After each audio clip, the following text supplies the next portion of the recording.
Good morning, Biblionauts. I am not a big fan of Christmas or anything like that. No national parties, not parties here. Generally, I often have to be reminded of my own birthday by my family or significant others. But I thought it was a good excuse to do a mail haul. I didn't think this as I was ordering the books that I was gonna get. They're all secondhand. Um, but I thought it afterwards as I was unboxing one of them. And these are the three books I'm very excited to read in 2024. So let's get to them. So I can be like one of those cool booktubers out there who are doing mail hauls every single day. Let's start with the one that is out of the box already, and that is no more, no less than Musashi. Another recommendation from David Wiley. He has an excellent reading taste, and I honestly, this is one of those cases where I judge a book by its cover. Like, I saw this and I was like, oh my god, a thick, old Japanese novel that I have never read. Let's go for it. And I don't know anything, so let's find out what this book is about.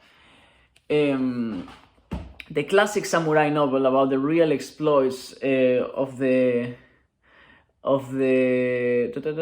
lost the classic samurai novel about the real exploits of the most famous swordsman, Miyamoto Musashi, was the child of an era when Japan was emerging from decades of civil strife, lured to the great battle of Sekigahara in the 1600s by the hope of becoming a samurai. Without really knowing what it meant, he regains consciousness after the battle to find himself lying defeated, dazed and wounded among thousands of dead and dying. On his way home, he commits a rash act, becomes a fugitive, and brings life in his own village to a standstill until he is captured by a weaponless Zen monk. That looks interesting. The lovely Otsu, seen in Musashi's her ideal of manliness, frees him from his torturer's punishment, but he is captured and imprisoned. During the 3 years of solitary confinement, he delves into the classics of Japan and China. When he is set free again, he rejects the position of samurai and for the next several years pursues his goal relentlessly, looking neither to left nor to right. Ever so slowly it dawns on him that following the way of the sword is not simply a matter of finding a target for his brute strength, continually striving for to perfect his technique, which leads him to a unique style of fighting with two swords simultaneously. He travels far and wide, challenging fighters of many disciplines, taking nature to be his ultimate and severest teacher, and undergoing the rigorous training of those who followed the way. He is supremely successful in his encounters, but in the art of war, he perceives the way of peaceful and prosperous governance and disciplines himself to be a real human being. He becomes a reluctant hero to a host of people whose life he has touched and been touched. Does it keep going on the other side? Yeah. And inevitably, he has to pit his skill against the naked blade of his great rival, his greatest rival. Okay, so maybe I should have read not the summary, but this side here about the author and Musashi as a novel in the literary context. But I think that's enough. Is this a historical novel then? If you know, let me know in the description, because I did not know that it sounds like it's a guy that actually existed. So if it's a historical novel, this is gonna be even more fun to read, because I always like knowing that aspect of a book when I'm reading it. If there is some truth to it, I can dream about the reality and the possibility of those things actually happening in real life. But yeah, I mean, sounds terrific. I am dying. I honestly, if it weren't in such a bad condition, if it wasn't so old, I would take it with me to the hike, and I would pretty much leave everything else behind. But I would completely destroy it. So I much rather leave it here and maybe carry some other book with me.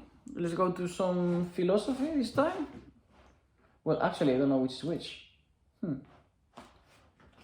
Let's hope that this one that looks a bit less. Yeah, I think this one.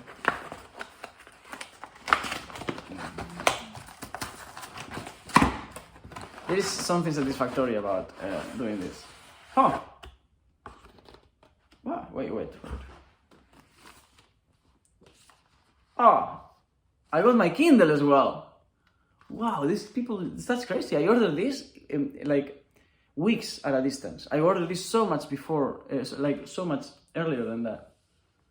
So I'm getting my Kindle. So now I have to learn how to download books, and I can carry my Kindle because I have a massive portable battery, like a really cool one with that's like it can charge by solar energy. So I might not need to carry any books. That is interesting. I mean, I don't know, because I love physical books. I don't mind carrying the burden of 1 or 2 books. But wow, this is a historical moment in this channel. This might be the beginning of a long relationship, or perhaps not, of a long disappointment, of a terrible disappointment that is gonna make me keep accumulating books like Diogenes. I don't know, we'll find out. But Kindle, I got a Kindle now. This is a Kindle Black Noir. I don't know, it's not the Kindle Basic, it's the one right after that, just because it's a bit bigger. And I also got the, oh my god, this is amazing. I did not expect the Kindle. I thought the Kindle was gonna arrive, it said in the 3rd of January, so wow. And then I got the infamous Roberto Calasso, The Ruin of Cash. I came across this book a long time ago. I never read it, but I was in a second-hand bookshop, and this is gonna become a theme as well on my channel. I was in a second-hand bookshop and I started reading it because I knew I couldn't afford it.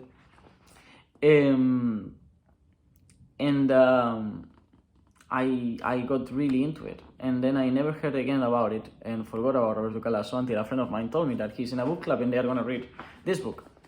And I was like, you know what, I'm gonna read it before you, so I get to tell you everything about the book rather than you telling me, because I get very annoyed when someone reads a book that I wanted to read before me, and then they are telling me about the book, and they feel like, you know, like I'm reading the book and I'm super excited about it, and they're like already sort of like, yeah, sure, I know, I already read that. Which in philosophy circles that is even more the case. So yeah, I mean, why is humankind's story forever marked by turmoil and tyranny? Sifting through the wreckage of history, from the French Revolution and the infamous statesman Talleyrand, to Pol Pot, Napoleon, and the legendary African kingdom of Kash, Roberto Calasso interweaves literature, myth, and art to explore the story of civilization. There you go.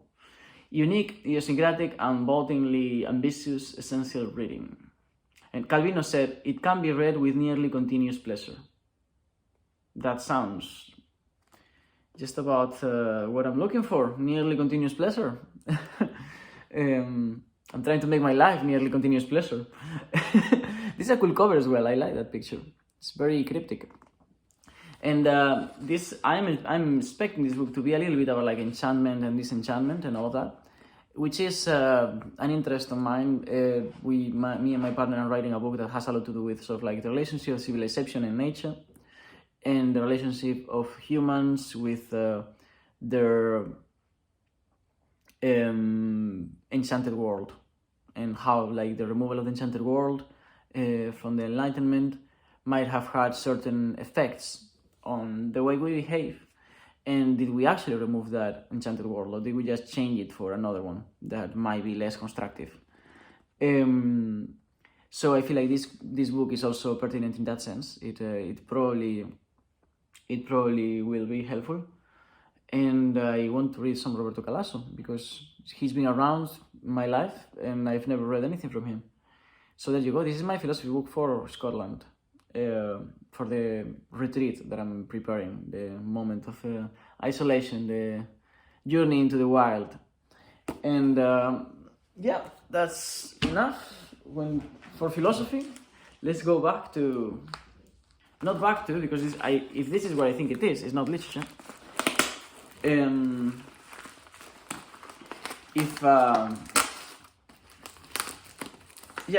has to be that, because I don't think I ordered anything else. This is Steve Donaghy recommendation from his top 100. A link in the description, the videos for each recommendation. But yeah, this is it. This is from his top 100 non-fiction recommendations, and this is The Single Wilderness. I have a thing for non-fiction nature writing, especially, a person retreated into the wilderness, which, as you can see, I'm about to do in a very similar landscape, hopefully, to this one, as similar as it can get in the 21st century. And this is Sigurd F. Olson was like a famous woodsman, and he also wrote a lot about nature. He studied biology. And this book, for what I know of without having read it, is all about sort of like reflections on nature and the sound of silence in the wilderness, the singing wilderness. I think it has a lot to do with that, with the sensation of being surrounded only by the chants of the wild and nothing else. A vibrant book of discovery that recreates the sights and sounds of the Quetico superior country, Quetico superior or Quetico superior country, and explores with deep insight the permanent values of a great wilderness area. I am so excited to read this book. Just like the other one, this is in a good state, but just like the other one, I would not take this book with me because it would be completely destroyed, and I don't want to rip it to shreds because I think this is out of print pretty much everywhere, and I don't know that it will be printed again. So actually, I'm gonna find a way to preserve this book as good as possible. If you have any advice on how to preserve books, I could take some, and otherwise I'll just search somewhere else. But yeah, those are my books. This is the mail. Oh, yeah, there you are. Musashi, A Singing Wilderness, and the Kindle. Yeah, and this is as Christmassy. Is that a word? As I'm gonna get. So let me know if you read any of these books, which one you liked more, and check out. I'll put in the description some video for Musashi from David Wiley and the 100 non-fiction recommendations from Steve Donaghy. And I think Theory and Philosophy also has a video about Roberto Calasso's book. I don't know. I'll search, but I might also link his video if he has one specifically on that book. Otherwise, I'll probably be talking about it a lot, and you'll hear about it. And let me know. Yeah, that's all. Merry Christmas, and I'll see you on the other side.